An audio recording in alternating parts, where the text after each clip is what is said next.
So I'm packing for Ironman 10B and seems to be going okay. This is the floor. So this is my swim pile, getting ready for that. I've got a spare pair of two swim hats, 2 goggles just in case, some earplugs because my ears have a problem with lots of water all the time. Glide to stop the wetsuit rubbing. I've got a swimsuit, and then obviously I'm going to be wearing my rather cool wetsuit. The wetsuit, I'm going to do a complete change, so I'm not wearing the tri-suit. Then I've got a sports bra that I like to wear under my swimsuit, which keeps me warm. And then I've just got a warm top to wear to get there. So that's swim. Then I've got, let's go for the bike next. So I've got 2 bags here. One is basics that I need no matter what, and the other is wet weather and other eventualities. So the first start is 2 possible pairs of gloves. I've got fingerless gloves, which are the ideal because I can actually got some fine motor skills with that to eat. But if it's really cold and wet, then I'm going to need to go for the bigger gloves here. So I've also got surgical gloves to go under that. So if it gets really wet, it means that my hands don't get wet. But obviously that's restricting, but warm is everything. I've got my helmet, my cleats are coming. I'm still training, so I can't put my cleats in till the last minute. I've got a sort of skin tight vest. It's an Ironman one that I bought last time I did my 70.3, and it's quite tight, so it's a good, and it's quite light. And then I'll wear a vest under that, and then I've also got arm warmers. So this is short sleeved. I can start with arms, which I get super cold. And although I don't expect to be getting cold at all, it means I've got an option. That's my vest. I've got special bike glasses. I like to wear a neck warmer just in case it gets super warm, sports bra. And I've got my very important cycling shorts. I don't wear bib shorts. And obviously because I'm not wearing a tri-suit, I can wear my padded shorts, and these ones are special ones for endurance, so there's extra padding in those. They're Castelli, pretty cool. Then I've got here my winter stuff, I suppose, or my other eventualities area. So I've got 2 wet rain macs, and it depends what the state of the weather is. If it's really awful, then I'll wear this one, but it's a bit thick. More likely, if the weather's awful, I'll wear this one, which is a little bit lighter.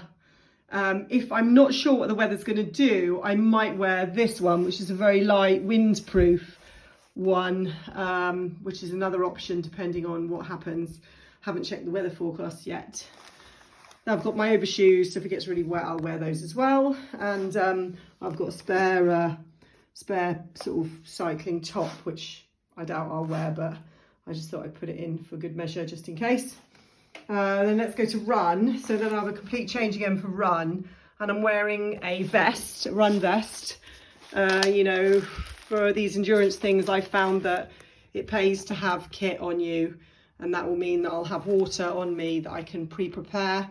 So I'll have Tailwind in that, which is it's got a protein-based coconut drink, pretty standard stuff, not all that tasty when you've drunk a lot of it, but it's not too bad.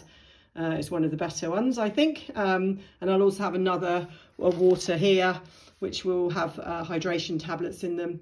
And then inside I've got packed some hand warmers, actually, because I could be running as late as like 10 at night, and that's getting cold. And if I'm really finding it hard on my feet, and maybe I'm doing a bit of a run walk, I have potential to get really cold, and I can't accept outside health. So I've got a base layer in there. I've got a little, what do you call it, buff, and my hand warmers. And I've also got some run gloves, and I've got a sun hat in there as well, because I'll probably start running when it's sunny.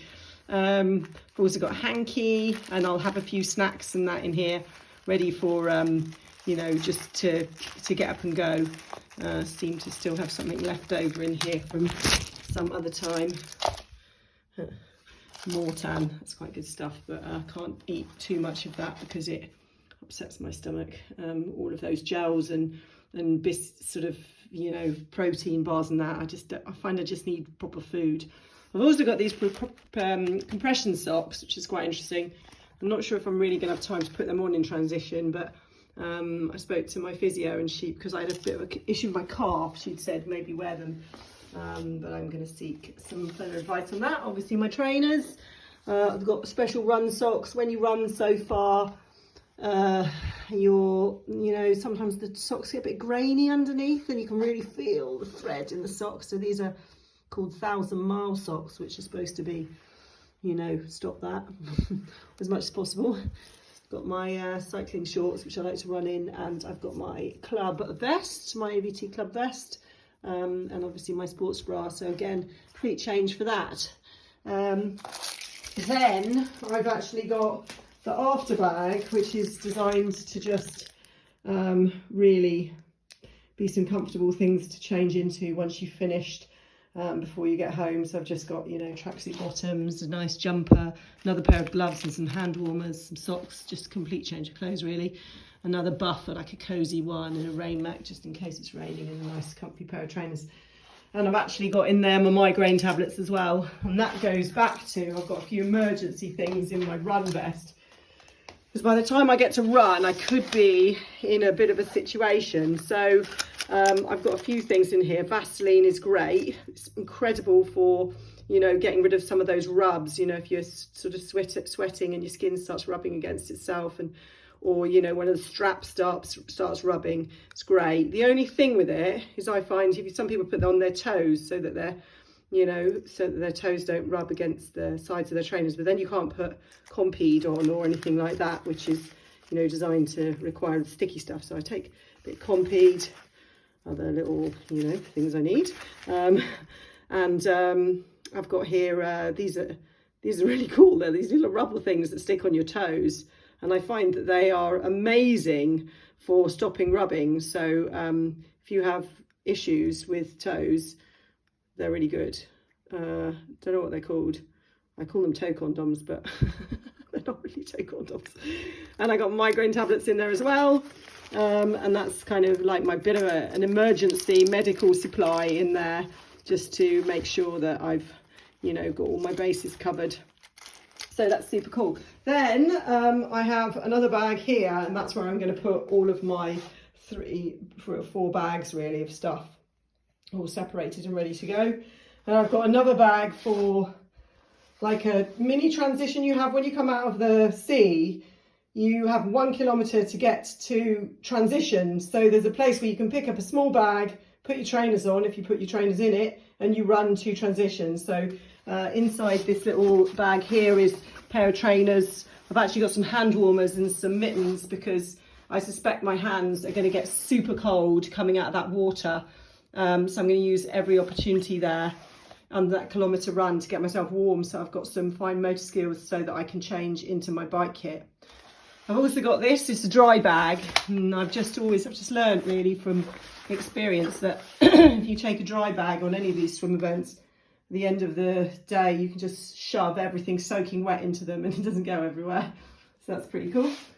Then I've got my my food, and this is just in the making at the moment. That's my tailwind that I was talking about. It's pretty good. That I won't use till I get to the run section. That'll be when I've kind of run out of energy and I need liquid food.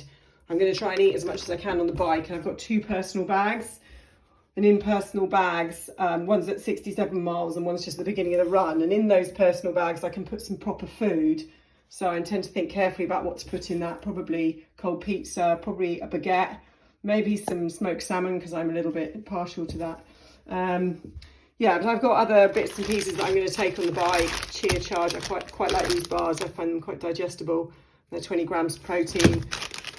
Oh, tangy things, they're really good for the wetsuit, so I just stick them up my sleeve, and then if I swallow some seawater, you know, the sugar helps me to not feel so sick. I've got some spare water bottles, because basically you end up leaving your water bottles and they give you new ones as you go round. I've also got, you know, usual electrolytes too. So all of my water that I have, I'll put electrolytes in, so essentially hydration tablets. And my club flag. Da, da, da. very exciting. ABT, here we come. It's my club flag.